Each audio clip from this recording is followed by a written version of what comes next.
And what's going on, everybody? Welcome to another episode of Geeking Poetic Podcast. Woo! Woo! Yay. Woo! We're all riled up. I'm one of your hosts, Larry Roberts. Down the hall, across the street, waving at me down there. He's my pal. He's my neighbor. It is none other than Vito.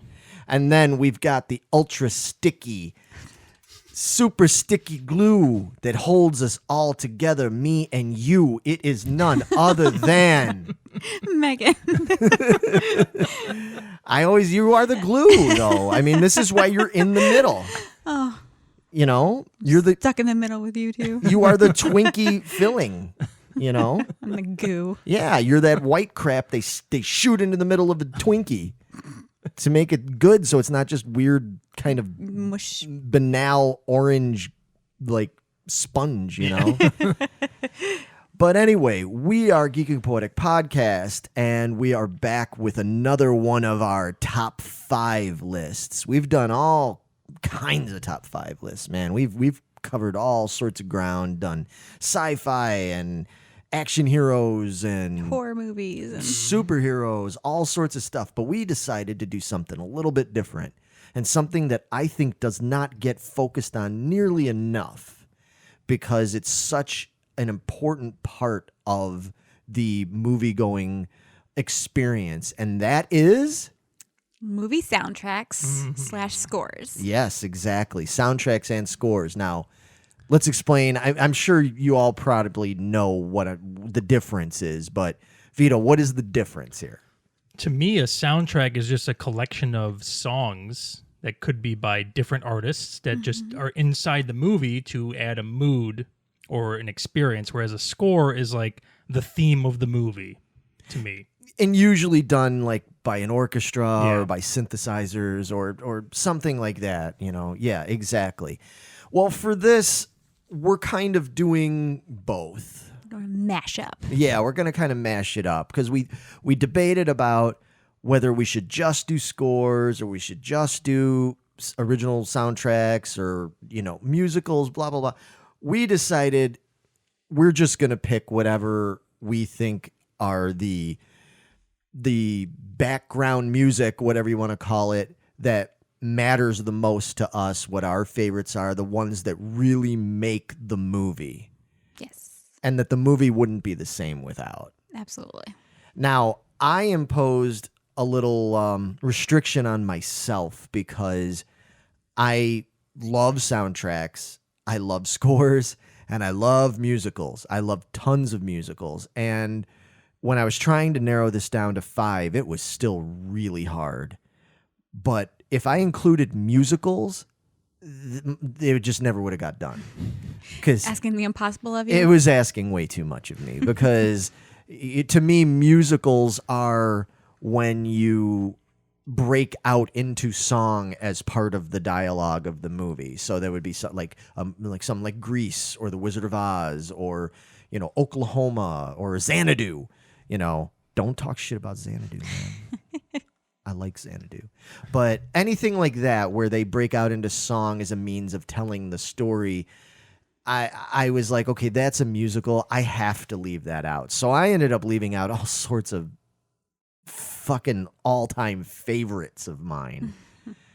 But it was the only way I could get to the end product. So it can have musical performances, and it could be a movie about music, but I just couldn't do anything that I considered like Broadway musical type stuff. So I omitted that. Now I did not do that. I added musicals to mine because I couldn't not include them. So. you had the opposite problem. Yeah.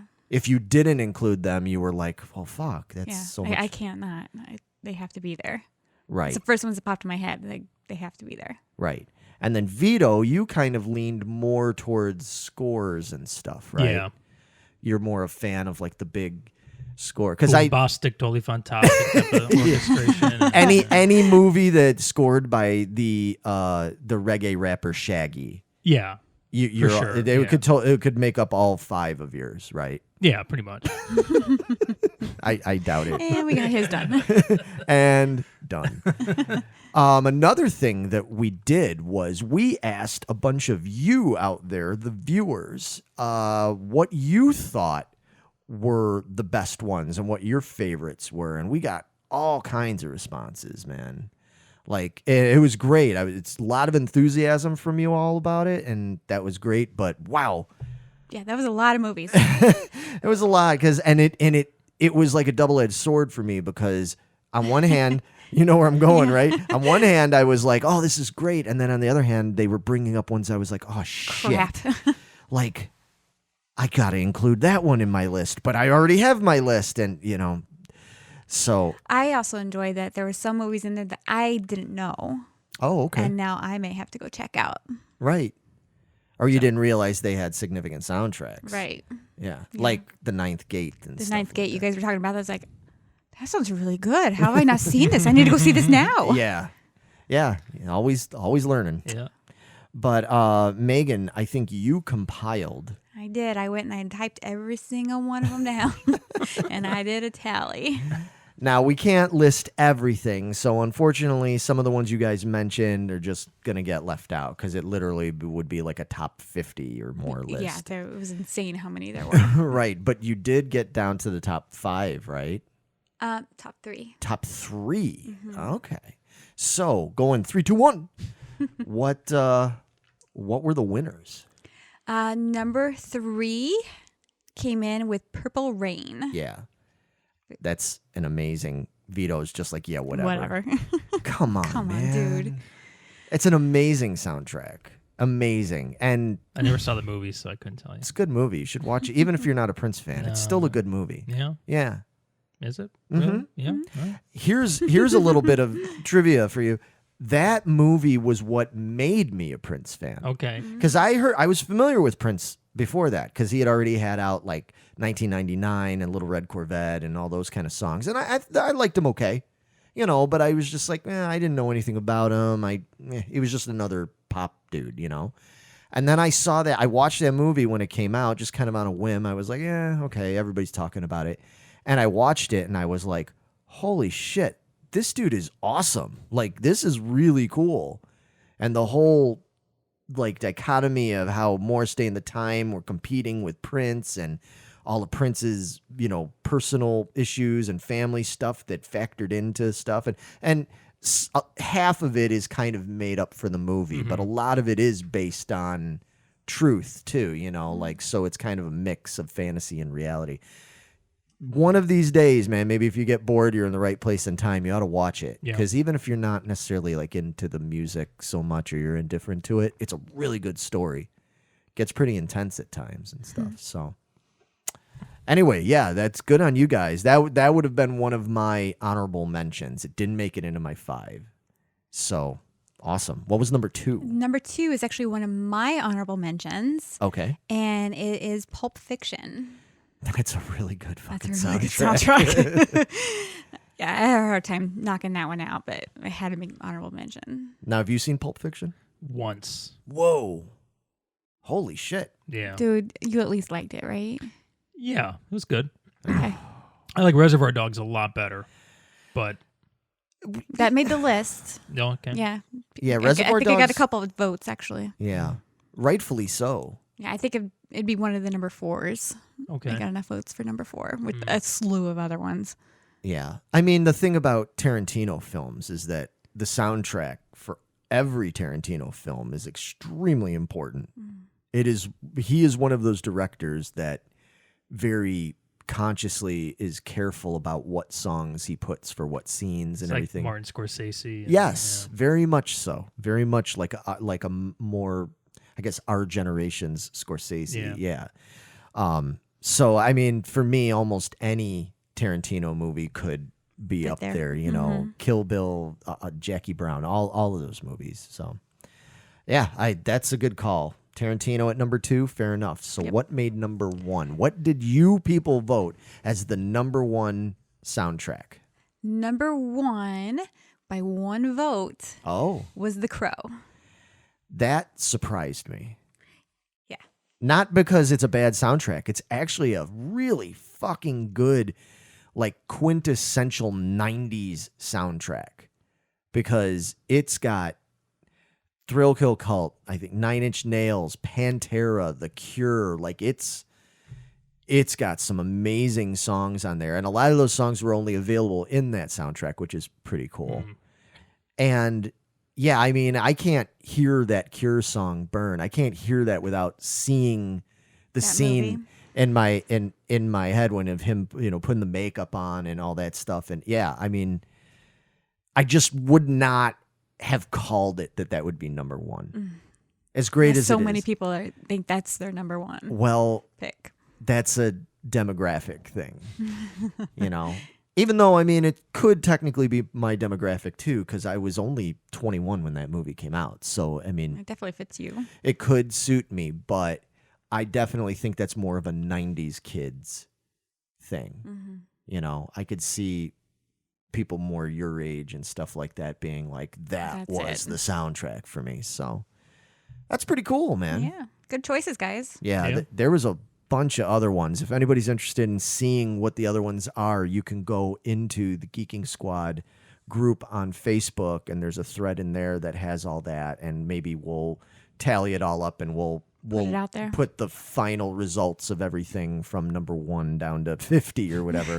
Maybe we'll put it in there for you guys, for you to see and debate about it. So with that, I think it's time to get into our top 5 lists. Yeah, let's do this before I change my mind again. I don't know about Vito, but I know Meg and I have been going back and forth and moving things around, and This is a rough one. this was really hard for me because there's so many great soundtracks and ones and scores and everything that are so integral to the movie for me that, I mean, as it is, I put my top 5, and then I have at least 3 honorable mentions, and I originally had like 7 honorable mentions. And I narrowed it so down. easy to do. I know, I narrowed it down, but I'm like, certain ones might get mentioned anyway along the way. Along the way, but, yeah. we'll go around 5. We'll do our 5s, then 4, 3, 2, 1. We'll just talk about them. Yeah, and then we'll blast the fuck off. But as usual, we usually start with Vito. So Vito, why don't you tell us your number 5? So mine is actually Predator score by Alan Silvestri. Okay, Now so this the is- original. This is Predator. Was it 87? 86? 87, 86, yeah. That's awesome. Yeah. So this dude, the first time I heard this as a kid, it just stuck in my head. That dun, dun, dun, dun, dun, dun, dun, dun, dun, dun, dun, dun. That's like so fucking metal, dude. Like you can just picture down-tuned guitarists playing that riff. There's these weird like I think they're bongos, like Yeah. this weird shit going on. That just it's almost like horrific. It gives me goosebumps whenever I hear it. It's very unsettling. And that's what You it know? should be. Yeah. Yeah, that's a perfect example of a score or soundtrack that does its job, man. Yeah. Like when it gives you that feeling, and it's not just visual. That's awesome. Yeah. Well, that's the other thing is that Vito, so much of his songwriting as a metal musician is based on movie scores, man, because there's so many. Because you always think in rhythmic stuff, Yeah. or it's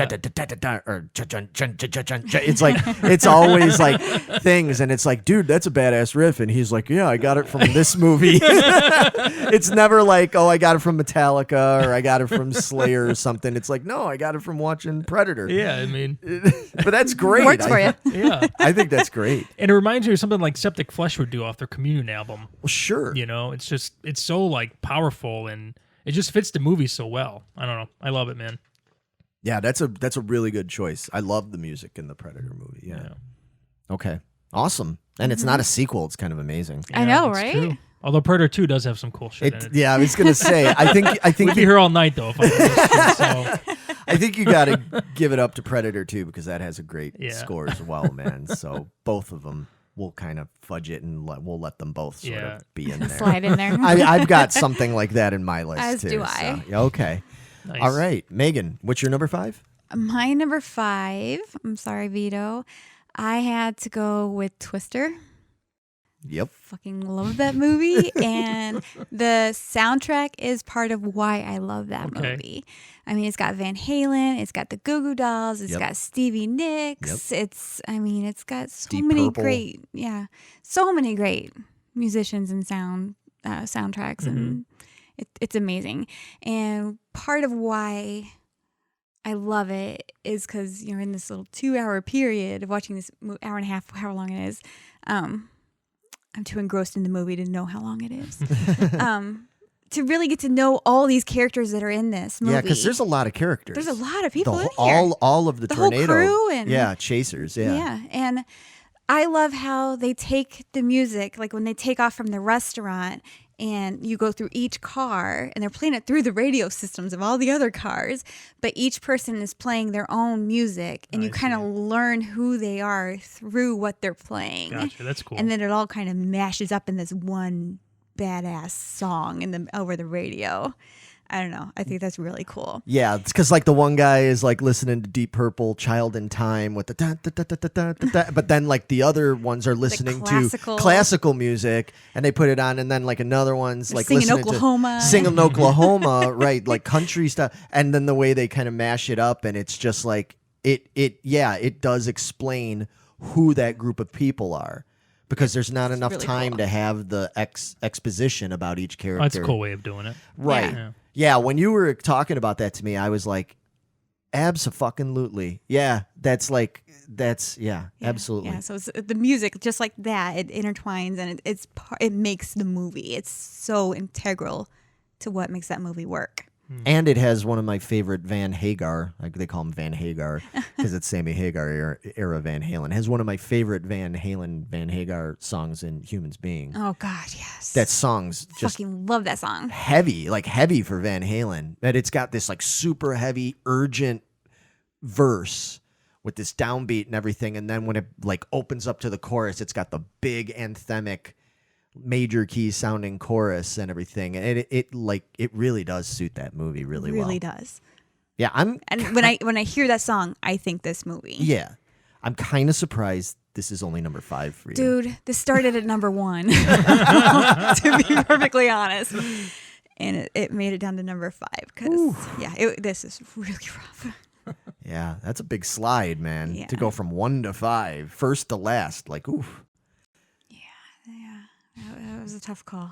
It was not easy. I'm still not for sure I did the right thing. Well, at least it's on the list. It's in here somewhere. Yeah. I mean, everything on here from like on my list, it's like I love them all almost equally, but there had to be some kind of order, for various reasons. So Yeah, the reason I made it number 5, it went down from number 1 to number 5, was that I was listening to the soundtrack again. And there were some songs on there that I wouldn't necessarily put with this movie automatically. There's a couple, but not every song. some were It could like be with something interchangeable. else Okay. or somewhere else in another movie. Sure. Or I wouldn't immediately think, oh, that's off Twister. So that's what made it go down to number 5. Fair enough. Yeah. Okay.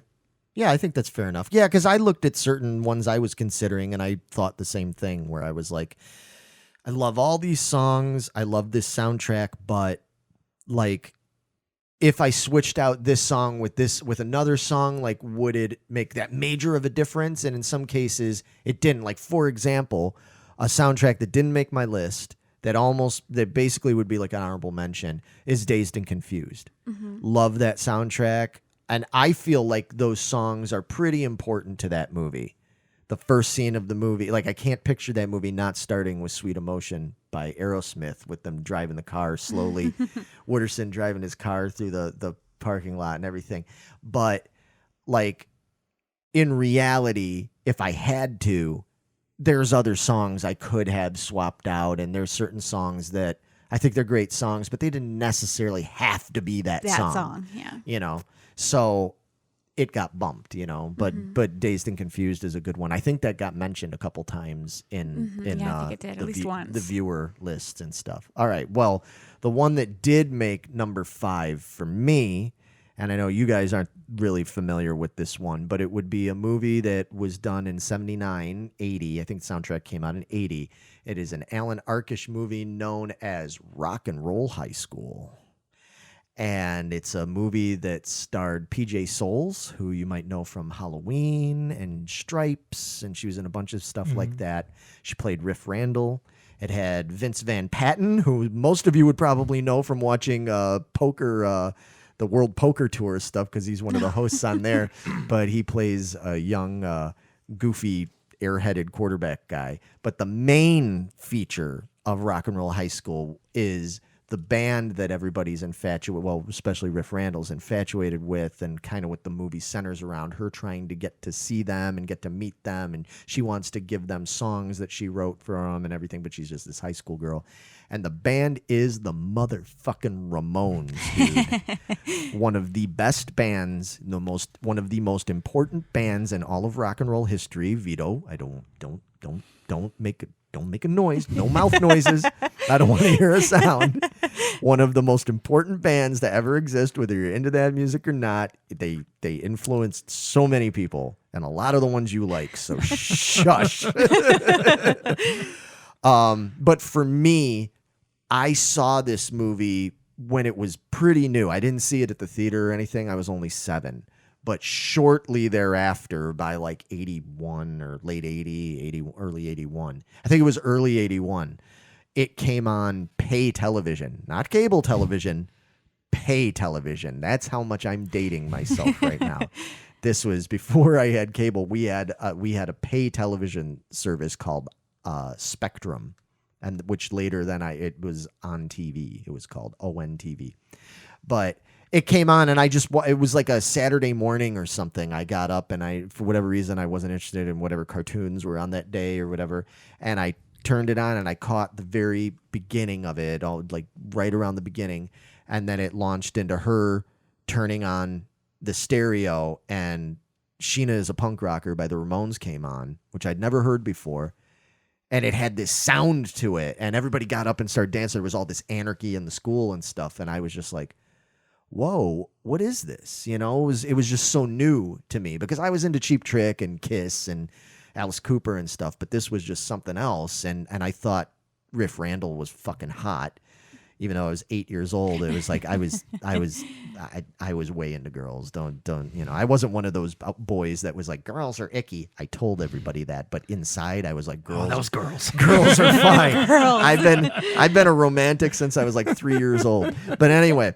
So then I watched this movie, and not only is the Ramones stuff in it great, but all the other songs they used for the movie, like they have "Smoking in the Boys' Room" is in it, not the Crew version, the original version of it, and it sets a scene perfectly for what happens there. "School's Out" by Alice Cooper is in it, and of course I was already into Alice Cooper, so I was like, I was all excited that they used an Alice Cooper song, and then I learned all sorts of other stuff. Devo was in it. Paul McCartney's in it. There was Fleetwood Mac was it. There was all this like different music in there, and it opened up like a whole new world. A whole new world. No musicals are on here. Nope, not doing Aladdin. But it opened up a whole new musical world for me because I went and I got that soundtrack, and it was just like, well, who's Nick Lowe? Who's Devo? Who's, Brian Eno, like all this stuff. And then I learned all this, and that was such a big gateway for me into all the other kinds of music that I now are like part of my DNA. I had to put it in my top 5, it's only down at number 5, but I had to put it in there because of that, because I would not be who I am if it wasn't for Rock and Roll High School. Like literally, as much as I could say Kiss and, other things, like Rock and Roll High School was literally the first time that I went, I would like to be in a band. Seriously. And it was only a few months later that I started taking guitar lessons, and well, here you are. And it was because of that. As much as I loved Kiss and Alice Cooper, I never imagined being them. You know what I mean? Mm-hmm. I idolized them like superheroes, but I never thought, well, I'm going to go play guitar like Ace Frehley, or I'm going to go play guitar. Thank God. Fuck you. Are you fucking kidding me? Do you hear this shit? Dude. I'll have you know I do play guitar like Ace Frehley, fortunately or unfortunately. Man. That's why it's got to be number 5, because Rock and Roll High School is responsible for who I am. So, Vito, you're number 4. Total Recall. Which is fucking awesome. Yes. Yeah, good by choice. the man, Jerry Goldsmith. So this soundtrack just holds this movie together. you don't know if this movie's a dream or reality, and the soundtrack kind of gives you that with the themes, the instrument he uses. It's just perfect. Right. Yeah. Like it has, to explain a little more, it's got elements to it that is like an underlying theme of like, not dreaminess, but like some kind of atmosphere to it that just gives you this sort of subconscious feeling like, What's real, what's not real. yeah, Mhm. is this like, are we hearing right now? Like, is this actually, are we seeing right now? Is this actually real or is this like all bullshit? Yeah. And everything. Yeah. Now, are you a big fan of Jerry's soundtracks in general and stuff? Star Trek Voyager. Oh, there you go. He did the theme for Voyager, baby. He did Capricorn 1, if I remember correctly, which I love that movie, and I thought the so. soundtrack was really good on that. Yeah. I'm blanking Drawing on a blank on the but others. I Well, know he he's- must I have kn- done a shit No, ton I of movies know, that I love. know he's done other He did some ones. Star Trek stuff too, right? Yeah. No, yeah, he does Other great. than Voyager, but Right. the original series. Yeah, he does great stuff, man. No, I mean that the soundtrack for that movie, that is definitely an example. I like when scores are integral to not only just sounding cool or fitting the mood, but where they actually are helping to sort of Support the movie. yeah, like sort of like I always say this, and I'll get into this when I get into certain ones in my list. When the soundtrack is almost in its own way like a character in the movie. And I think in Total Recall that definitely holds true because it's like the soundtrack without having any words. It's like it's subtly giving you these cues and this atmosphere and this stuff to sort of like let you know like don't totally trust what you're seeing here or, you know, question this, or it's like, yeah, it's sort of, I don't think that movie would have translated as well with as wacky as it is Right. with how that is of like, what, okay, are we real? Is this person real? Is this part of like the dream, lucid dream that's being made? I don't think it would have translated as well if that soundtrack wouldn't have been. Yeah, if you put like a Predator soundtrack on there, it'd be just a dumb action film, right? When it's not, you're supposed to be thinking about what's going on, what are these characters doing, is this really real, and you know, trying to figure that out. Right. And the soundtrack just adds that, you know. Absolutely, yeah. So to me, that's a good call. And I'm not saying Predator's a dumb action film. I'm just saying, just saying, you know. That's Right. not what we're going for Right. here.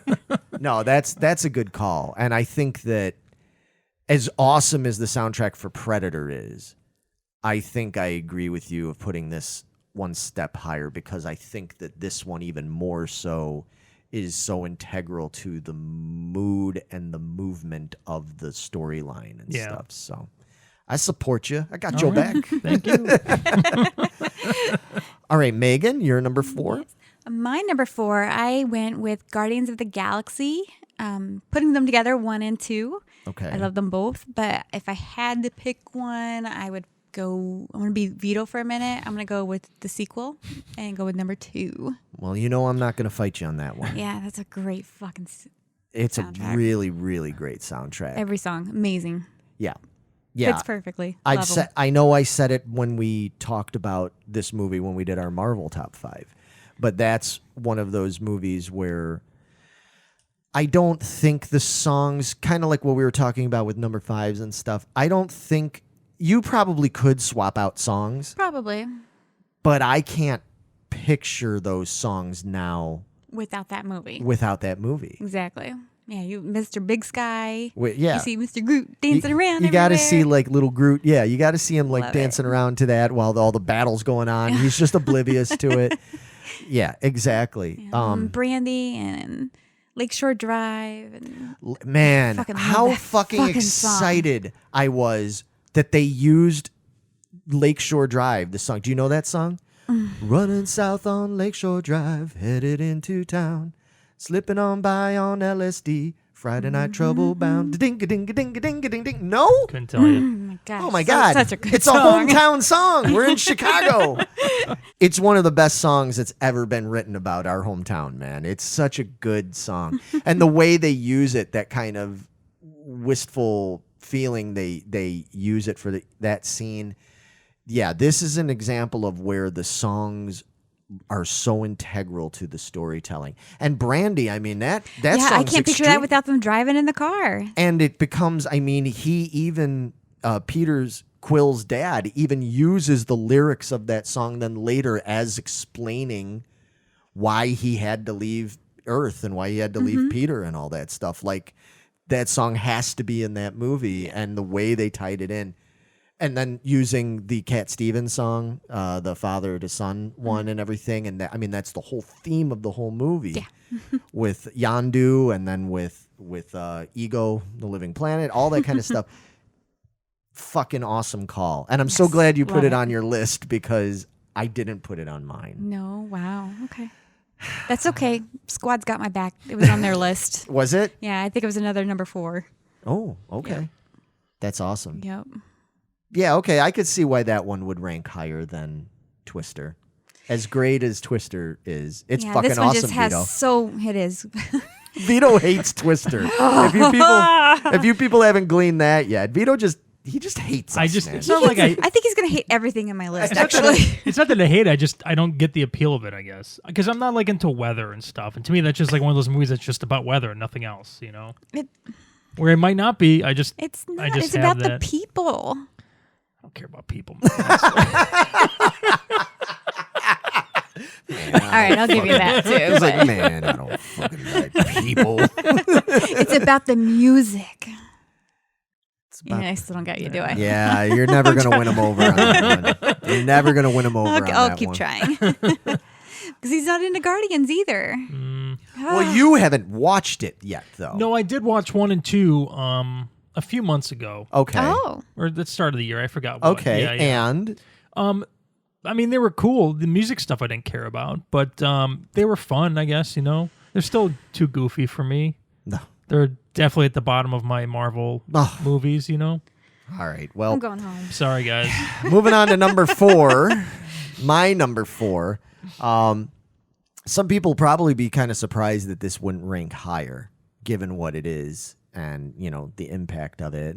But I'll explain. My number 4, and this is where I'm kind of sort of lumping everything in here because so much of the score gets used, the same score gets used throughout all 3 movies, but it is the Star Wars original trilogy, composed and scored by John Williams from 77 through 83.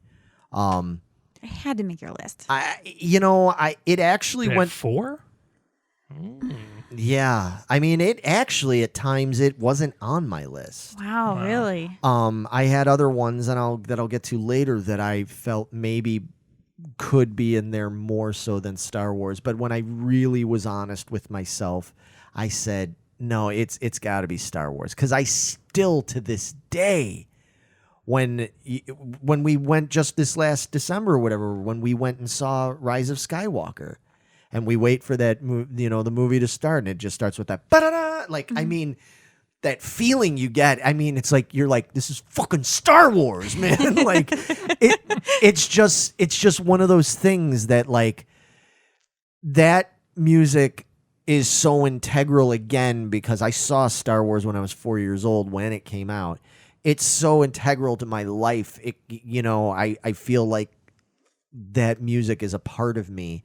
And furthermore, I mean, let's face it, as great as Star Wars is, Star Wars wouldn't be what it is anywhere close to what it is without that music. Even George Lucas himself said when he watched the, early cuts that didn't have any soundtrack in it, when he watched early cuts and stuff, he and other people working on the movie kind of went, uh-oh. Oh, no. Like, this isn't translating well. Like, Wow. it's falling kind of flat. It's feeling some of the action scenes, different things. It's just feeling very, and it didn't have that big thing. So then when he was waiting for John to finish his score, when John came in and they placed the score and the rough cut and everything, then he went, oh, thank God. He was like, there we go. And it just made everything different. And I firmly believe, as great as the story is, as great as the acting is, as great as the special effects are and the characters, I firmly believe that if that movie would have just had some other kind of generic sci-fi score like you saw in, Battle Beyond the Stars or some other, bullshit, from back then. If it would have had some generic score, that movie would not have been a success. And at least not as much of a success. It just wouldn't have. I mean, that's a big thing to say. It's fucking Star Wars, but that music is so fucking important. I mean, you guys weren't around, so you wouldn't even remember, but they even made like remixes for different formats to be able to be played on the radio of the Star Wars theme song. There was like the disco version, and the cantina music, and they had like this like bass and drum like disco beat over it. But look it up, people. It was done by an artist or a group called Mecco, MECO. It's out there. It was like a top 10 hit. Like they did that. There was rock versions of. Even now, there are bands right now that do like gent death metal versions of the Star Wars soundtrack. What's that headband? What were they called? Oh yeah. Anchorhead, yeah. and Galactic Empire. Yeah. There's bands that go. I mean, this is not your average soundtrack score here, folks. Like, you don't see that for Oklahoma or something. Like, so it had to make. Sorry, money. Megan. Right? Jeez, I felt attacked. I love Oklahoma. I love Oklahoma too. Fuck you. The metal community, not so much though. I don't know what it is about it. But They're just not feeling it. West Side Story. Yeah, maybe. A little bit. Sharks and jets. Like that could be a good one, right? Right. Alice Cooper actually did Gutter Cats versus the Jets on the School's Out album. When you're a jet all the way. Yeah. So metal people have actually covered West Side Story. Oklahoma, nope. They could. It's just it leaves room for more creativity to make it your own. Well, maybe I'll do it someday. Okay. No, you're not. Shut up. All right. I'm not gonna do it. All right. Moving on to number 3. All right, Vito. What is your number 3? That would be Batman 89. Fuck yeah. By Danny Elfman. We've talked a bit about that lately. Yeah. It was also on the squad list. Nice. It would have been a number 5 spot. Okay. Yeah, so this had to have been my first introduction to Danny Elfman. Yeah. And the Batman theme that he did was just, how epic is that, man? Just so good. I did like the Prince songs in the movie. I think it works. Yeah. Yeah, they're okay, but My God. the score itself. You got as close as you're going to get on that one. Jesus, man. Anyway. I just love how Danny Elfman like constructs his music, the instruments he uses, and the way he like ramps the energy up at the last end of the measure, and then he kind of brings it down, kind of mellow, and he ramps it back up again. Yeah, he does do It's that. very Elfman-y. It is very elfy.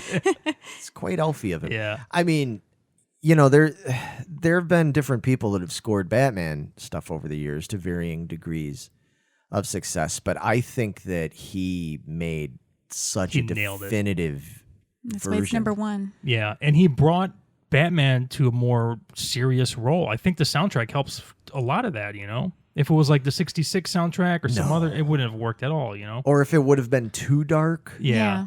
No. He made like the perfect comic book movie soundtrack for it. It had this like old-timey kind of feel to it in a way. Like it felt like it was from another age, but it didn't feel dated. I don't know how to explain it. Yeah. That's a great soundtrack. Yeah, we just talked a whole bunch about Batman just this past month and everything, so it's fresh on our brains right now.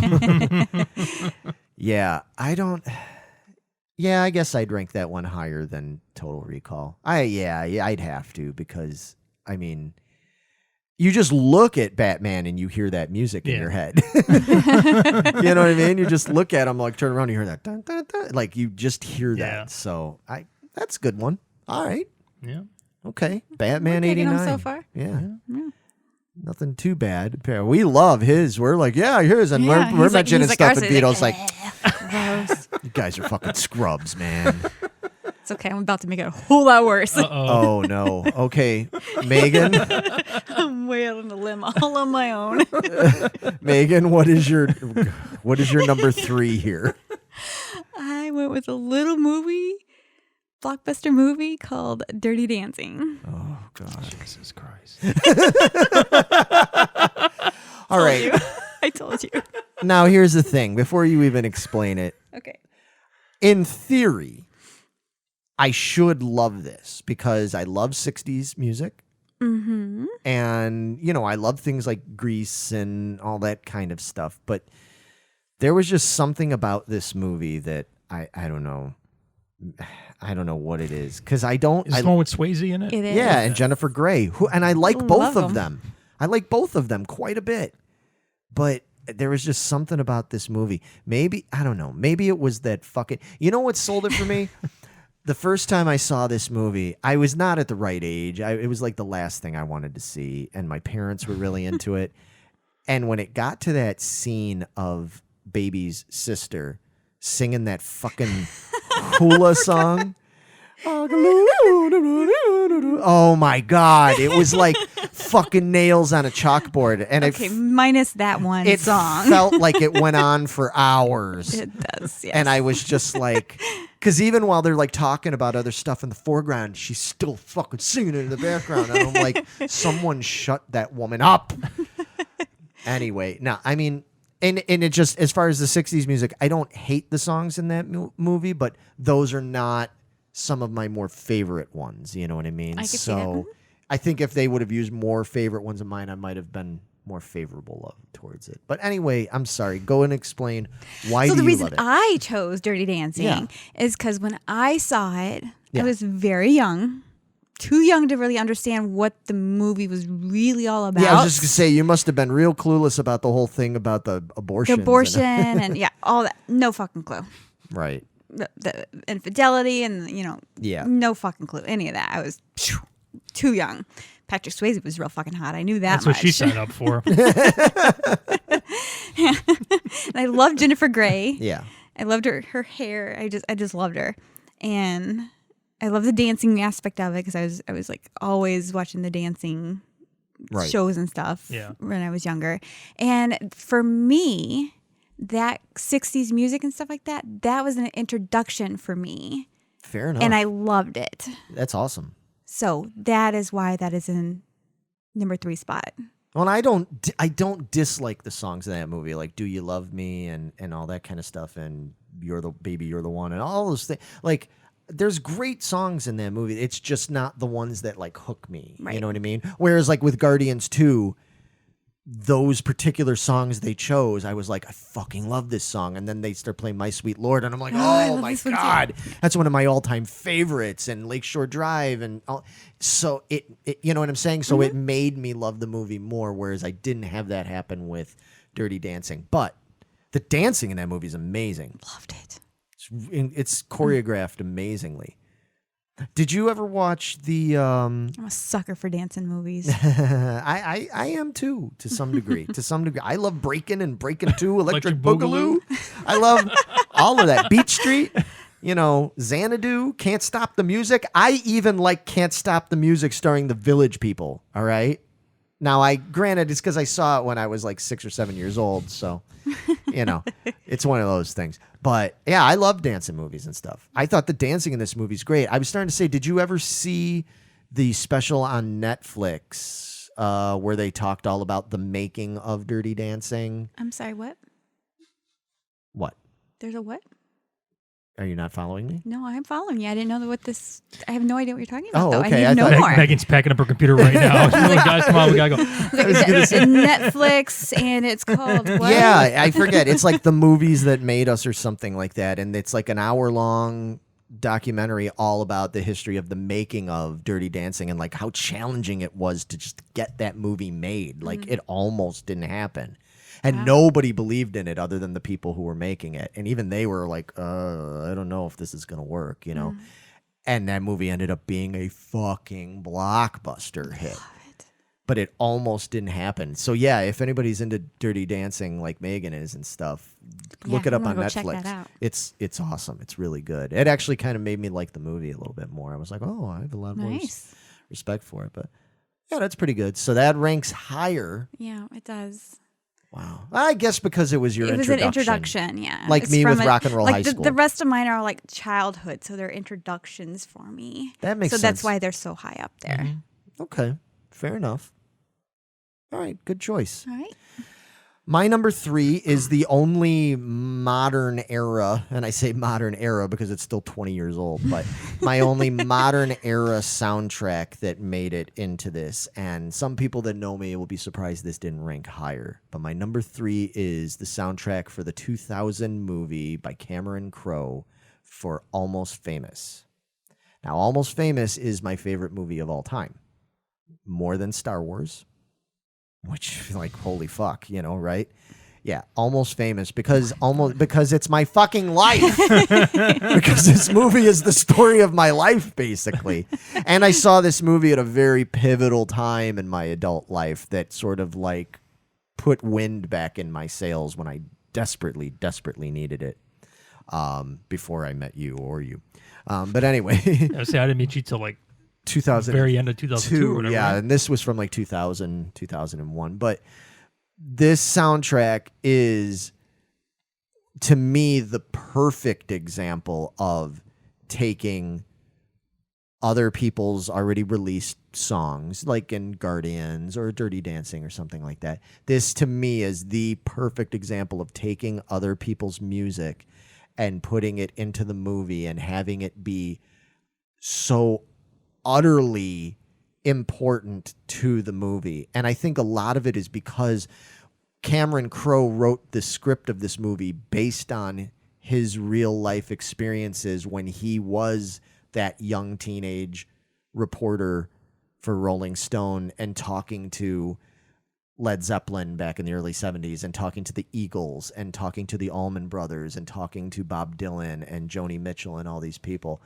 And he used bits and pieces of real life things that they told him, things he saw and experienced, and put them into this fictional movie that's pretty largely based on his real life. Yeah. The names have been changed to protect the innocent kind of thing, or the guilty rather.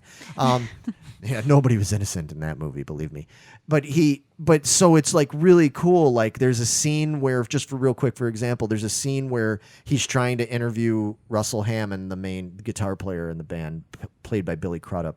He's trying desperately to get this dude to cooperate and do this fucking interview with him that he can't get him to do on this whole tour.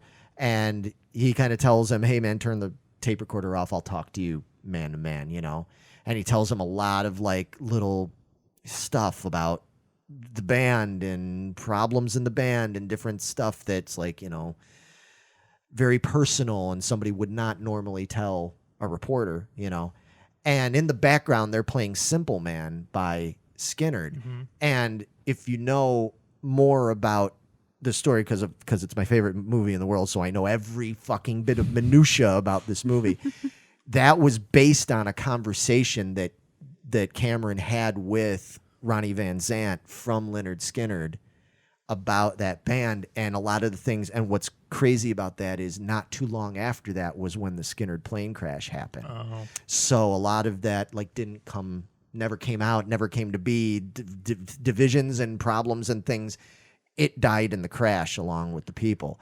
And it's like knowing that and then hearing Skinner's music behind it, it's like, fuck, that's so amazing. Like, and then of course everybody knows, and they've parodied it now on commercials and stuff, the Tiny Dancer scene with everybody in the tour bus all breaking out, singing along with the radio, singing Elton John's Tiny. I mean, anybody who's seen that movie and you can't hear Tiny Dancer without thinking of that scene and just the way they use music. And then on top of it, you have Nancy Wilson from Heart, who was Cameron's wife at the time. She scores the music for all the musical score parts. Mm-hmm. It's all like guitar, kind of classical, acoustic, and it's beautiful. Excellent guitar stuff. It's just instrumental, but it perfectly suits the moods of when it's used. So it also then has this wonderful score. And then on top of all that, you have the 6 original songs written for the fictional band in the movie, Stillwater, that were written by Nancy Wilson, were written by Peter Frampton, mm-hmm. who has a cameo in the movie as a manager and everything. And they wrote this music that was like, obviously, it was written in 1999 or 98 or whatever, but it's like it doesn't feel out of place with the old Led Zeppelin and Bob Dylan and Allman Brothers songs. Like, they did such an incredible job. Much like, and it's another one that didn't make my list, but it would be an honorable mention, much like what they did with the music for That Thing You Do. Where they God, I love that movie. fucking right. And that music that was meant to echo 1964, 65 sounding, and it's all new songs, but you listen to it and you're like, fuck, that sounds exactly like Like it would have been. 1965. Yeah, I Like, played it for my mom the first time the other day. She's like, that sounds like 1960 stuff. I was like, and it's Good not. call, It Mom. was written in the mid 90s, Yeah. but it was done so well. So, and I love those Stillwater songs from that movie. I actually have the soundtrack. I have a limited edition version of the soundtrack on vinyl that's worth like hundreds of dollars. I'll never part with.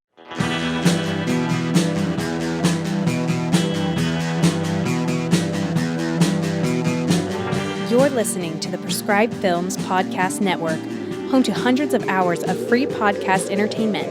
The shows on this network all have a common goal, providing you with the best discussions about movies and other forms of entertainment media. The PFPN hopes to fill your earholes with audio joy. Visit our website with links to all the other amazing shows at www.thepfpn.com. Thanks for listening.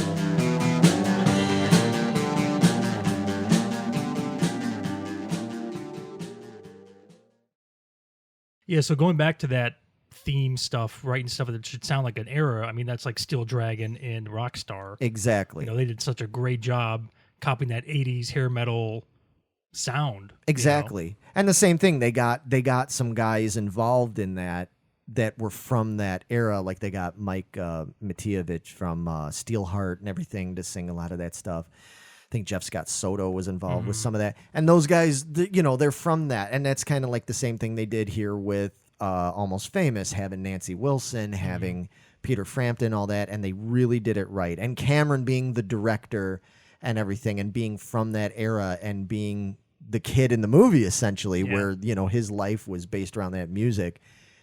He did it right. It really is, for me, in terms of that kind of soundtrack with, like I said, original music, score music, and then familiar rock and pop songs and stuff put together. To me, this is the best one of all time. And it could have been number one. There were times when it was number one on my list. But being honest with myself, I said there's two others that I feel like were more impactful on my life that ranked higher. So that's why Almost Famous is number 3. wow, that's surprising to me. Yeah, it's probably going to surprise That's a a few big people. shocker. But anyway, number 2. Here we go, guys. Oh, we're in the big 2. I'm going to go with RoboCop by Basil Polidorus. Well, of course. Now, you guys want to talk about fucking epic soundtrack? Yeah. It's RoboCop, dude. Dun, dun, dun, dun, dun, dun, dun, dun, dun. I literally can listen to this while I'm at work and just walk around like I'm a fucking man. And Totally see it happening. but the trick is you got to turn like RoboCop. Once you turn the body, then the head. Then the next turn is the head first, then the body. You got to like, switch it up to get it. If you do that at work, I would be I see so a happy. teaser for me.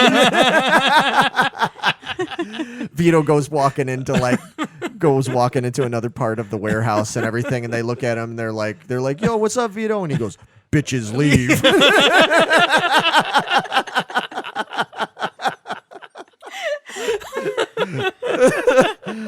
Oh man, I could just see you walking around with like the RoboCop soundtrack basically being like your daily soundtrack. Dude, it's just so like fucking manly. I don't know how else to describe it, dude. You just get pumped up when you listen to it. It's Totally cool. understand. Totally understand. And and then some scenes Basil does a lot of cool stuff where the music is very emotional with what RoboCop's doing and getting blasted, and it's just very sad, and then it's just epic at some times, and then there's fun stuff with like the media break news section stuff, and just it's amazing, dude. You can't get better than that. It's awesome. Yeah. It's even more awesome now that I know you walk around with that music in your head all the time. Not that it should surprise me, but it's like, yeah, that makes sense. It all makes sense now. And what an amazing movie, too. Yeah. Yeah. It's interesting, just real quick as an aside. It's interesting how like that movie when it came out, not that it wasn't big, but it was kind of big in almost sort of a culty kind of way. And now, man, people just revered fucking RoboCop like he is up on a fucking pedestal. I mean, literally, they want to build a statue out of him and shit. Especially that Really? movie because it's so like grounded in satire, but you didn't really get that, I think, at the time. But after further evaluation, you kind of figure out what they're trying to say about violence and I think that movie was corruption and- way ahead of its time. Yeah, for sure. Yeah. Way ahead of its time. And so maybe that's why it's like people I think have kind of come around to it and everything. And yeah, that soundtrack was really important to that movie.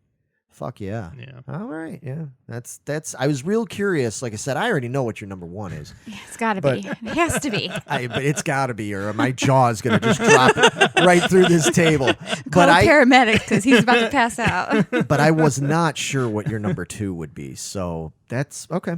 Yeah. Cool. All right, Megan, your number two, because I don't think I know what your number two is.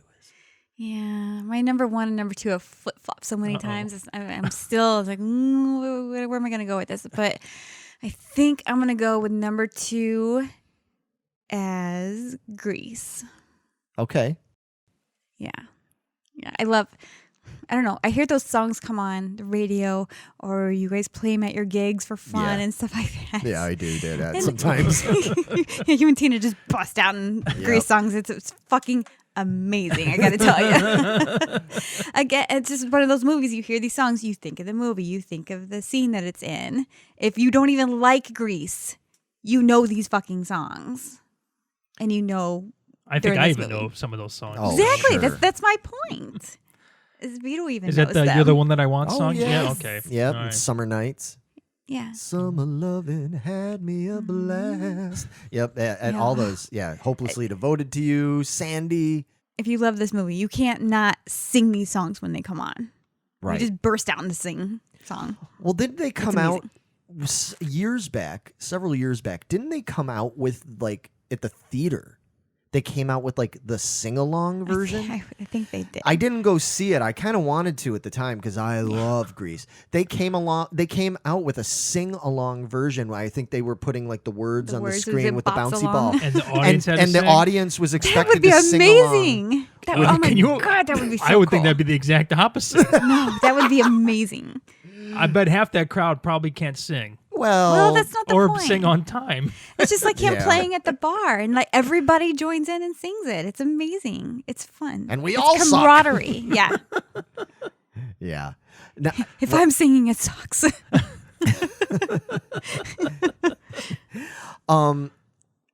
this again. If this, Yeah, Yeah. I know this is kind of breaking your rule where it's technically a musical. well, this is my rule. I didn't Yeah. enforce this rule It's on not you on guys. me. I just said for me because there was no Thank way. God, because when we get to my number one, then right. When I finally tell them about how much I love Can't Stop the Music with the Village People, I get to that chorus line soundtrack. Ooh, chorus line. Fuck, see, and that's why I couldn't do, this is why I couldn't do musicals, because my top 5 would have been, Grease 2 even. Jesus Christ. I love it. Fucking love Terrible. it. Terrible. I know everybody at home is going to be like, Larry, how can you like Grease 2? No. Dude, that's one of the best fucking songs ever. It's one of the best songs ever. Michelle Pfeiffer, Cool Rider? Are you kidding me? is Travolta in the second one? No. No. Nobody's in the second one. The first? Frenchie. Yeah. I don't know who Frenchie. Dee Dee Khan. With the I don't know pink who Diddy hair. Kong is. Nah. Okay. Well, Beauty anyway. School Dropout. Yeah. She's the beauty Love school that song. dropout. Anyway, Grease 2. Fucking love that movie. Yes, I know it's kind of bad. Yeah, I know. It's a lot of bad. It's fucking awesome. Is this why you don't like Michelle Pfeiffer? Because she did this movie? It's not that I don't like Michelle Pfeiffer. I just don't like her in this or Catwoman. Baloney. Give me a romantic comedy and I'm in. Dude, listen. No. She was the best pink lady of all of them, even more than Rizzo. How about that? How about them Fuck apples? that. No. How about them fucking apples? You were out of your goddamn mind. Well, I'm out of my goddamn mind about some Grease 2. Those would have been on my list. That and, a bunch of other ones would have been on my list, but yeah, I had to leave them out. But no, so I can't argue with you. To me, I'm kind of surprised that's not number one. I know. But once you hear number 1, you're like, oh, okay, I get it. All right. Yeah, but this is what, again, when I grew up on and I hear these songs, I think this movie. And you said soundtracks, first thing popped in my head. So I had to have it on there. Okay. I agree. Like, Vito, of damn course, it, doesn't agree. It's okay. I got more coming. Oh, boy. All right. Well, my number 2 is another score one, actually. I won't have any more like traditional kind of like compilation soundtrack kind of things. My number 2 is a score that actually, again, some people might be like, wow, you put that higher than Star Wars, huh? Yes, I did. And that is another John Williams score from another movie from 1977 known as Close Encounters of the Third Kind. That makes sense. That, For you. to me, is the best movie score of all time. All time. And again, I know people are going to argue with me about that, but And it's still at number 2. and it's number 2. Wow. Yep, number 2. Yep. Because here's the thing. I brought it up earlier when we were talking about music being a character in a movie, that music, when it acts almost like a character in a movie and stuff. To me, the music in Close Encounters is a character in the movie. I mean, those 5 tones, man. Da, da, da, da, da. Yeah. Like, you don't have the story without that music. And Williams came up with that, and he based so much of the score around it. I mean, there are times where you're literally just looking at, like, people staring up at the sky. There's nothing going on, but you're just looking at people being slow pan of people staring up at the sky, but the fucking music that's underneath it gives you goosebumps, man. Like, you're just like, oh my God, like, it's coming. We've been waiting for 2 hours for these aliens, and everybody's staring at the sky. We haven't seen them yet, and it's like, and your hairs just stand up. When they're trying to, Roy and Jillian are trying to get up the Devil's Tower and everything to get away from them trying to dust them with the sleeping stuff or whatever the hell it was, and that the tension of the music, it's incredible. And then the music, and then the way they used music at the end when the aliens do land and come out. And I mean, that's such a moment, a pivotal moment in the movie, and it would be in real life too if that ever happens, where aliens make themselves known like that. And the vibe and the mood could go so many different ways. It could be scary. It could get violent. It could get dark. It could get comedic. I mean, when you look at the aliens, they look very comedic. They're kind of a little goofy looking in a way. But what he did with the music is he gave us this music that was wondrous. It was like this one, like it just felt like, and it was based on also because Roy had that infatuation that was just mentioned kind of offhand, that infatuation with Pinocchio and the When You Wish Upon a Star thing. And John Williams took that and at the end, and he built off of that, off the When You Wish Upon a Star, that feeling like that, and built this whole score. It's fucking brilliant. It's brilliant. And it was the first time, even before Star Wars to me and everything, although I'd seen Star Wars first, but it was the first time in my life where a musical score made some kind of impact on me. Yeah. So I was just a kid. I was a kindergartner, but like, it was the first time where it was like, I want to just listen to that music, even if I can't see the movie again right now, because I don't think we even had a VCR yet. We got one in '78, so it was low. But it was the first time that I can think of where I was like, I want to hear that music again. Because I listened to Disney records at the time. I already was getting into some rock and roll and stuff on the radio, but that music to me is like, when I think of space, when I think of aliens, when I think of the future, when I think of what could be out there, anything like that, it's like that's the music that plays in my head. When Vito's walking around the warehouse hearing the RoboCop music, to me, I'm thinking of that music that John Williams, to me, that is his best score. More than Star Wars, more than Raiders, more than all those other ones. They're all fucking incredible.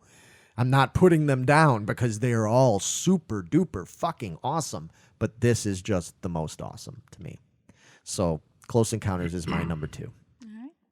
And now here we are, folks. Finally, at long last, we are at the number 1 slot. So I can't wait to see what these are.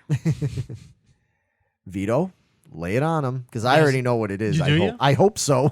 Or I'm It's gonna feel, one of two things. yeah, it could be, I guess, a couple things, but It has to be the one, though. Sure about that. Yeah. Like Muppets Take Manhattan. I knew it. Mama, dada, boop boop, chihuahua.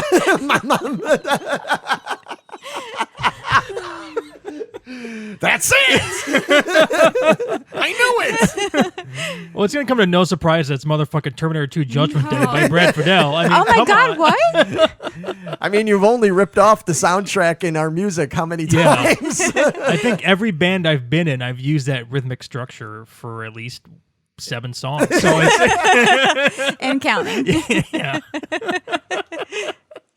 Yeah, I mean, seriously, you would have to list that if people were like, "What are your your musical influences?" Like, you know, to helps you to write for November's Doom or Kayla's Clone or whatever. You'd have to list Terminator. the Yeah, Terminator I mean, 2 it's- soundtrack yeah. along with the other bands that you love. You know, like Fear Factory and Yeah. exactly. This is actually one of the only soundtracks where I would just listen to it just by itself and not even care about the movie. I just want to hear those songs and Right. the feeling that they give me of watching that movie and just it's amazing, dude. I can't even describe it. His use of synthesizers, the haunting melody that he has, the fucking heaviness of those rhythms, it's incredible, man. I don't think I've heard a soundtrack so impactful than this one in my entire life. It's T2. Well, yeah, I you get know? it. That's how I feel about Close Encounters. Yeah. It's the same idea. Now the test is for people, go listen to November's Doom songs Pick and it go all see out. if you can find all the Terminator 2 Judgment Day soundtrack influences in the songs because they are there, man. There's been a few times where Vito's played like a riff and I'm like, that's fucking awesome. What is that? And he's like, fucking Terminator. I'm like, oh. I should have known. Exactly. Yeah, I mean that's what I said. It's gotta be Terminator 2. I mean, my God, like that soundtrack. If I was playing like a match game kind of like game show thing where somebody brings up, like the pyramid, $20,000 pyramid, and it's like all right, Terminator 2 Judgment Day soundtrack. It's like things associated with Vito. Ding ding ding ding ding ding. You won, Dick Clark runs out and gives me fucking money and shit, even though he's dead now. Anyway, but awesome. Yeah. a lot of people say the first one might be better for them, but to me, this is just more refined, and Brad nailed it. Because even the rhythm in the first one was a little bit different. Because he went for a heartbeat. That's where the that's where it came from. But he more refined it into a more straightforward approach. I think in the second one, I think it works better in my opinion. Yeah, I think that's exactly it. It's more refined. Yeah, it's tighter. The first one's great. I love the first Terminator movie. Everything about it. About it. No, the soundtrack's better. And then what do you think about stuff like You Could Be Mine, like Guns N' Roses song? Yeah, I like that song. Yeah, it's great. That's a great one. Yeah. To me, that's probably one of the last great GNR songs because then they kind of got a little, I don't know, they lost the plot a little bit after that. Yeah, I remember seeing the video premiere because the video was them performing live and then intercut with scenes from Terminator And 2. Schwarzenegger goes in, he's got to terminate Guns N' Roses and shit. Yeah, and everything. And it's like, he has a It's little really cameo. cheesy, but it's cheesy. fucking awesome as hell. It's cheesy, but it's great. It's very 1991, 1990, 91. It's very of its time. And that was also the first, because the video came out before the movie did. So that was the first I saw of any of it. And I loved the first Terminator movie. I'd watched it for years. I had it on video and stuff. So I was jazzed for T2 coming out. And it exceeded expectations. It's way better than the first movie in terms of action, in terms of the special effects. So everything was just taken to the next level. So I fully support that, number one. And I'm pretty sure Terminator 2 is my first introduction to country music. When he Wow, goes into the really? bar in the beginning, you hear that Dwight Yoakam song in the background. I Yeah. was like, what is that? That sounds unlike anything I've ever heard before. So, yeah. Yeah. Nice. This movie's like a milestone in my life, man. Yeah. Yeah. Very We cool. wouldn't be doing this right now if it wasn't probably for that movie. you know? Terminator. That's Yeah. true. Yeah. Yeah. You sure wouldn't have written a lot of fucking songs for That's us true. about that movie. Been like, I just can't come up with a riff for this. It's like, have you seen T2? That's it. Megan, Yes. it is time for you to unleash your number one on us. I had to. I had to go number one. I had to put it as Labyrinth. David Yeah. fucking Bowie, guys. Yes, Vito, he's dead. Okay. Make that clear because I wouldn't know if you would say Oh it. my god. This movie, I loved it. It's fantastical. Me and my sister just fell in love with this movie. And David Bowie, he's the sexiest man alive, I swear to God. Ugh, my Or first dead in this serious case, right? hardcore. Jesus Christ. It's so wow. Wow. Jeez. My first serious hardcore crush. I'm sure my parents just like, oh my God, really, Megan? Jesus Christ. It This- explains a lot. Yeah, it kind of does. But this is also my introduction to David Bowie. I had no idea who he was. I didn't know he was a famous singer. I didn't know nothing about him. I just loved him in this movie. I loved his voice in this movie. I loved his songs. Mm-hmm. I loved it. And I still love it. Yeah, you even have labyrinth sounds as on your phone and stuff. I do. Yeah, it is. My text message, he goes, hello. Love it. I still have never seen Labyrinth. That's a shame. Now I've seen some of the scenes from it and everything, a couple of the song scenes and stuff. It's pretty cool. And the funny thing is that I am a massive David Bowie fan. Yeah.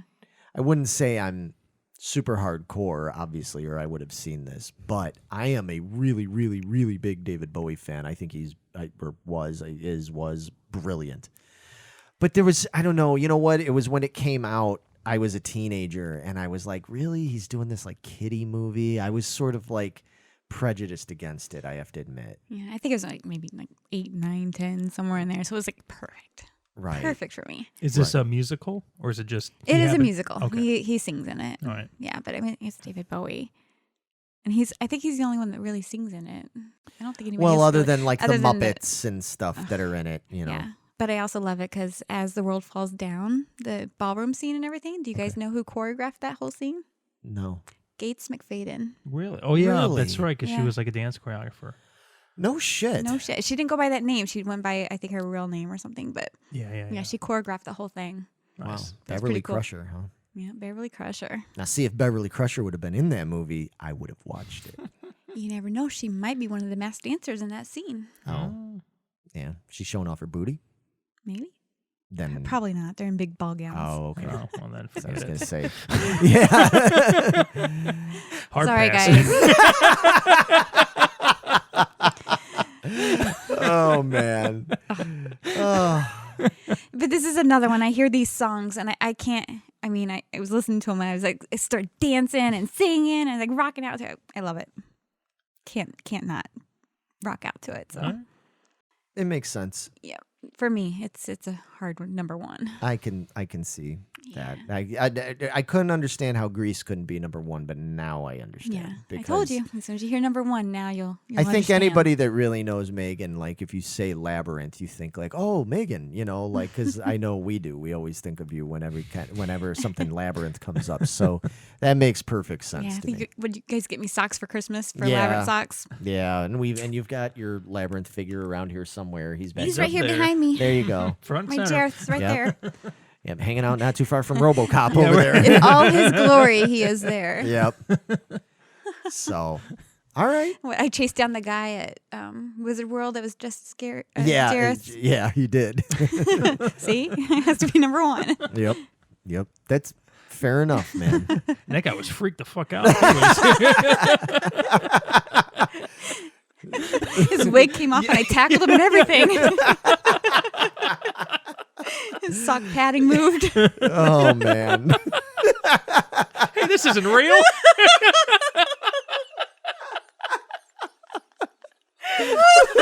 Oh my god. Oh my god. Can you imagine if that actually like went down like that? Holy shit, that'd be hilarious. Can you imagine? Yeah, if we were there and there was some guy dressed as Jareth and he had the tight pants on and Megan just went for a total pickle tackle.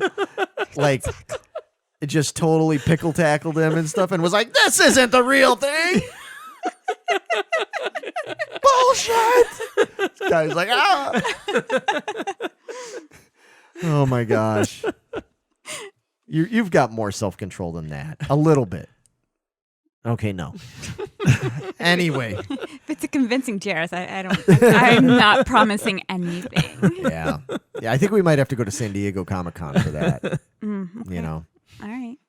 We should go next year to San Diego Comic-Con, make that a thing, man, because That'd be pretty fucking cool. that would be cool. Yeah. But so if there's anybody that's planning on cosplaying as Jareth, just watch out. It's just Run away. yeah. Keep your package under wraps there. 'Cause- All right, my number one. You might say, what the hell could be number one over Close Encounters and Star Wars and Almost Famous, my favorite movie and everything? My number one is for a movie that I do love very much, but it isn't my favorite movie of all time. You know, it's a flawed movie. I still love it, but the soundtrack is not flawed at all. I think it's just the most incredible soundtrack, and I'm a huge fan of this band as well, and I am talking about 1980s Flash Gordon. The Flash Gordon soundtrack. Now, here's the thing about the Flash Gordon soundtrack. This is my soundtrack that I have playing in my head all the time. Like, I can't even tell you how many times I listen to this soundtrack. Here's what a fucking cornball I am. I put on the Flash Gordon soundtrack when I go to the gym and work out. Wow. Yes. And I actually listen when it's like da-na-na-na-na, da-na-na-na-na, da. I listen to those Brian May riffs, dude. Like, to me, it's such a quirky, weird soundtrack in a lot of ways. But, I mean, it was a soundtrack that was created by the rock band Queen. And what was brilliant about it is so many other rock bands, I think, would have just written like a bunch of rock songs, you know what I mean? Or whatever, or like or some they would have just done kind of the typical thing. You know, well, I mean, even if you look at a band like The Who and that did Tommy and, rock opera type stuff, and it's like, they're still essentially just pop songs, rock songs, whatever, and, that tell a narrative and everything, concept albums, all that kind of stuff. These guys really went all in and were like, no, we're going to score this movie, but we're not going to score it the same way that John Williams does or any of those guys, because we're still going to use guitars, we're going to use bass, drums, synthesizers, and all this stuff, and voices, a lot of stuff, because Queen were incredible with voices. I mean, listen to Bohemian Rhapsody. Yeah. Hello, Somebody to Love. Like, those guys could harmonize like nobody's business. And they would use voices and all this stuff. And when you go and you actually listen to that soundtrack, and it's also really cool because they included at key times, they included actual dialogue from the movie on the soundtrack record and stuff. So as a kid, I would ride around. I had a red stereo Panasonic 8-track player that you had to put like 30 C batteries in, to get it to work for like a day. And it was this big honking 8-track player, but I would tie it to the handlebars of my bike, and I would literally ride around my block on my red bicycle playing the battle theme from that, pretending I was on the Hawkman rocket cycle, that I was flying blind on a Hawkman rocket cycle. I would pretend, and I did this a lot. Still does to this day. Except now it's a treadmill or it's an elliptical machine, but I'm right now. Yeah, you watch me like, Yeah. dude, calm down. well, flight out the window. yeah, she'll be there and she's watching. She's like, man, he's on the elliptical. He's going fast. But it's because Flash is about to crash. He's about to crash Ming the Merciless's shitty wedding to Dale. He's only got 30 seconds left to save the Earth and to rescue Dale from getting married to Ming. You know, you can't go slow on the elliptical. You got to fucking hustle your ass. You know, you got to get down there, stab him through the heart, make the ring fall off and all that kind of stuff, and save the Earth from, you know, imminent destruction from the moon crashing into it. It's important. And then he steps off and collapses. Yeah, just about. Just about. Yeah. That's pretty much, yeah. It's like, back it up. just back it up. But it in all seriousness, nobody else has ever touched what they've done with that soundtrack. I've never seen another band do anything to that level. The level of just artistic brilliance in that band, and I mean, most of it largely was Brian May, who, depending on what day of the week it is, I would say Brian May is my favorite guitar player of all time. He probably is. He's my favorite guitar player of all time, you know. Even more than Neil Schon? Neil Schon from Journey is very, very close behind. He and David Gilmour are like up there. Randy That's Rhoads. a trifecta for Larry there. It is. it really is. Yeah. If you told me, I wouldn't want to do this, but if I had to only listen to Neil Schon, Brian May, and David Gilmour for the rest of my life, if somebody was like, okay, you could play guitar, but you can only play like them, I'd be like, all right, you know, because that covers everything for me.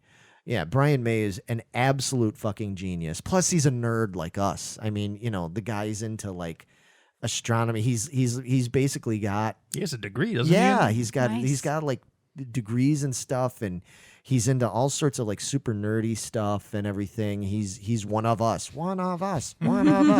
So this soundtrack is so much a part of my life, much like the other four that I listed are. But this one is just the one that, out of all the soundtracks, this is the one that I still listen to constantly. I listen to this all the time. I have it on vinyl 3 times. I have 3 different pressings of it on vinyl. I have it on 8-track. I have it on cassette. I have it on CD. I have it on Spotify. I always have a copy of Flash Gordon. Do you have it on MIDI? No. So I guess I'm not that big of a fan. You know, I have this movie. You blew it. I have this movie on store-bought, not just taped, but I have store-bought version of this on Betamax, on VHS, on Laserdisc, and on Blu-ray DVD. Wow. I have this is just, it's my movie, you know, and it's my soundtrack. You know, I don't know. Just when I at my funeral or something, if everybody's just like, oh, we don't know what to play, or just put the Flash Gordon soundtrack. Send me off that way, you know. The Hawkmen could at the end they can write something in the sky like they do at the end, you know. I hemmed and hawed about it because, like I said, I was like, well, Star Wars and Close Encounters and Almost Famous is my favorite movie, blah blah blah. I just being honest with myself, I was like, you have to put Flash Gordon as number 1, man. Come on, Larry. You listen to this all the time. Like, you kind of, I'd be okay if this just followed me everywhere. Like, you know, kind of like a scene in Just, like, Family inserted Guy. a chip in your head and let it play constantly. I show up at a party, you know, like, you know, then the door opens up and it's just like dun dun dun dun dun dun dun dun dun. That wouldn't get old at all. Fuck you, man. Don't hang out with me then, you know. You're gonna sing a different fucking song when I save every one of us. Although at least we'd hear them coming, we could run. That's true. Can't run. My rocket cycle will catch up with you.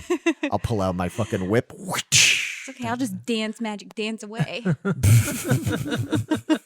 She'll be like, all right, I'm out of here. Reach over and grab fucking David Bowie's big old stuff thing and just like take off like a rocket.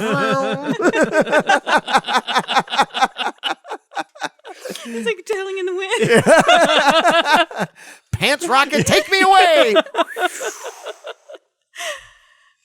Vito just turns robotically and is like, I'm out of here. Anyway, so there it is, folks. That's it. That's our top 5. You got any honorable mentions? Any other? I know we mentioned some along the way, but Vito, do you got any? I've got 3 because we'll be here all night if I have to list them all. Seriously. Okay. Starship Troopers by Basil Polidorus. Okay. Jurassic Park by John Williams. That's an amazing one. And Interstellar by Hans Zimmer, which is an incredible fucking soundtrack. Yeah, you're a big Hans Zimmer fan. Yeah. Weren't you gonna like take some of those lessons from him? I that he did was- sign up for his masterclass on masterclass.com, and it's cool. It's just not what I was thinking it was going to be. Oh, Okay. okay. Yeah, it was almost more of like how to become a professional film scorer. It was more like I don't want to say more the business side, but it wasn't as much as like composing than I thought it was going to be, you know. Okay. But it was still cool. Yeah, Awesome. Learn something. yeah, a little bit. I think my honorable mentions, we mentioned a couple of them already, is Pulp Fiction and That Thing That You Do. Yeah. And I think I'm also going to have to add in Beetlejuice. Oh, sure. Yeah. Absolutely. Another God, one I I grew gotta up think of with that just nearly didn't make it. Yeah. So, yeah, Beetlejuice. Wow. I didn't even think of that even when you were talking about Elfman earlier. Yeah. That's another great one. See, it's so hard to like remember movie scores, but then when someone else mentions, you're like, You're oh like, "Oh, fuck, I should damn." have put that on the goddamn list. You know? Yeah. And that's the whole point of doing this. That's why I wanted to do this, is to give attention to something that people don't a lot of times think consciously about, but it's so important, you know. And it's so different for everybody. Each person is different. Yeah, look how Just different our how- lists are. Yeah.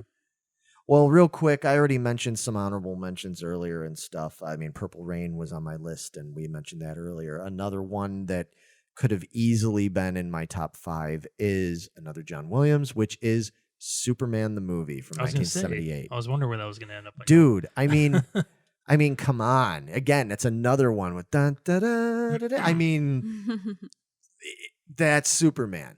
They've written all different kinds of scores over the years for these later Superman movies. No. I couldn't even tell you how those go. No. You know, I mean, the music says Superman. I mean, that's the brilliance of John Williams and everything. That soundtrack, that's another one where that movie, I felt like even says Son of Jor-El in there, right? As important as it is to Superman, I felt like it just was slightly less than Star Wars and Close Encounters, so I left it as an honorable mention. And then ironically, I just realized this now, my other honorable mention is another Christopher Reeve movie, but it's not a Superman movie. It is 1980s Somewhere in Time. We talked about that in our time travel. Yes, we did. The music in that movie, I mean, that's another one where the music is a character because so many things happen in that movie based around that piece of Rachmaninoff music,